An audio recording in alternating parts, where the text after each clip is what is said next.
بسم الله الرحمن الرحیم. وطندارای نهایت معزز و گرامی سلام. هفته صنعت و سرمایه گذاری را به شما و از طریق شما و به تمام مردم شریف افغانستان مبارکباد میگم. امیدوار هستم روزی برسه که افغانستان بتانه آن چیز نیاز داره خود تولید بکنه. امروز جای مسرت و خوشحالی است که افغانستان دیگر زباله‌دانی محصولات بی‌کیفیت نیست. خوشبختانه که تجار ملی ما با انحصاری کمپانی های بزرگ و میاری و استاندارد دنیا تانستند محصولات و تولیدات با کیفیت وارد افغانستان بکنند. یکی از جمله نمایندگی انحصاری موبایل جی ام ترکمنستان است که امروز الحمدلله در بازارهای افغانستان مارکت بسیار خوب از شهرت خوب و نام خوب برخوردار است.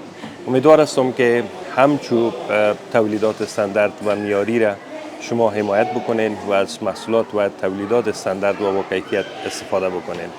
کمپانی جی ام یکی از برندهای معتبر در تولید موبایل است که خوشبختانه این کمپانی تولیدات خود در افغانستان انحصار کرده و انحصاری از این مربوط شرکت تجارتی رحمانزیا لیمیتد میشه و از کیفیت و استاندارد خوب برخوردار است و ما همیشه در تلاش هستیم که بهترینا را به افغانستان وارد بکنیم و تولید بکنیم.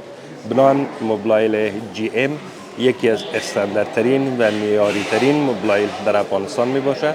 امیدوار هستم که شما هم از این استفاده بکنین تا بتانین حداقل در قسمت معیاری ساختن و معیاری شدن تولیدات و کالاهایی که از بیرون از کشور وارد میشه سهم خود ادا کرده باشین.